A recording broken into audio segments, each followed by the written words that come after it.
How bone heal. सबसे पहले हम रफ सा स्ट्रक्चर देख लेते हैं बोन का। तो जो आउटर लेयर ऑफ बोन है उसको हम पेरियोस्टियम बोलते हैं। उसके बाद जो ये ब्राउन ब्राउन दिख रहा है इसको हम कॉम्पैक्ट बोन बोलते हैं, जो कि हमारा बोन 80% कॉम्पैक्ट बोन से मिलकर बना रहता है। साथ में जो ये इनर जो मिडिल पार्ट है उसको हम मेडुलर कैनाल बोलते हैं, और इसके अंदर हमारी आर्टरीज रहती हैं जो कि बोन को न्यूट्रिशन एंड ऑक्सीजन प्रोवाइड कराती है।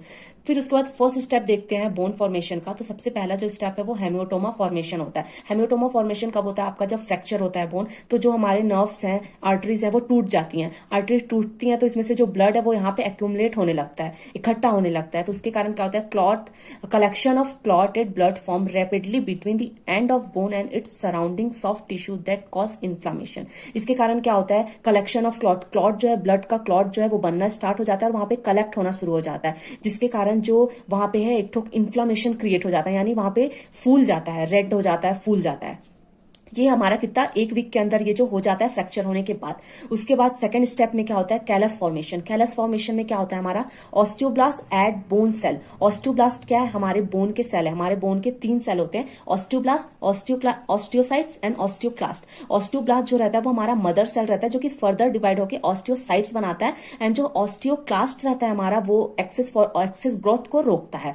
तो फर्स्ट जो हमारा पॉइंट है इसमें osteoblast at bone cell. Osteoblast क्या है? बोन सेल को ऐड करेंगे, एंड फाइब्रोब्लास्ट ऐड फाइब्रिन, और जो हमारे ब्लड में फाइब्रोब्लास्ट होता है वो फाइब्रिन को ऐड करेगा। उसके बाद क्या होता है? Soft callus form. उसके कारण जो है ये सब ऐड होने के कारण यहाँ पे सॉफ्ट सा कैलस फॉर्मेशन हो जाएगा, और ये कितने हफ्ते का होता है? ये 3 हफ्ते का होता है। स्टेप 3 बोनी कैलस फॉर्मेशन। तो सबसे पहले स्टेप 2 में हमने क्या देखा था कि कैलस फॉर्मेशन हो रहा है लेकिन सॉफ्ट कैलस फॉर्मेशन हो रहा है। तो सॉफ्ट से अब इसको हार्ड करना है, तो इसलिए बोनी कैलस फॉर्मेशन होगा। तो इसमें क्या होता है? Osteoclast has bone dissolving property and avoid excess bone growth, so it's avoid fragment of dead bone.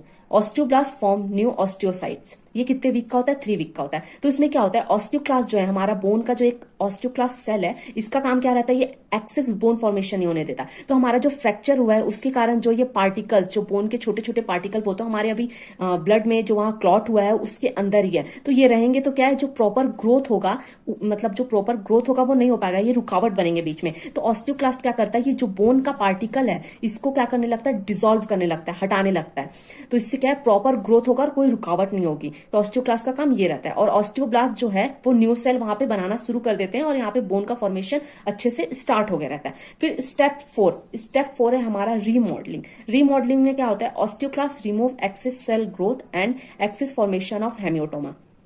अब अच्छे से बोन बनना शुरू हो गया है, तो जो एक्सेस ग्रोथ है वो भी निकल रहा है। ऑस्टियोक्लास्ट जो सेल है वो एक्सेस सेल ग्रोथ को हटा रहे हैं, और साथ में जो हेमियोटोमा, जो यहाँ ब्लड का क्लॉटिंग हो गया था, वो भी डिसॉल्व होना और हटना शुरू हो गया 3rd वीक में। ये भी 3 वीक का होता है, और ये जो फर्स्ट स्टेप है वो हमारा फर्स्ट 1 वीक में हो जाता है, हेमियोटोमा फॉर्मेशन। सेकंड स्टेप जो है वो कैलस फॉर्मेशन, वो हमारा 3 वीक में हो जाता है, और जो 3rd स्टेप है बोनी कैलस फॉर्मेशन, इसके लिए भी हमको 3 वीक लगता है। एंड जो स्टेप 4 है वो है रीमॉडलिंग, ये भी हमारा 3 वीक में होता है।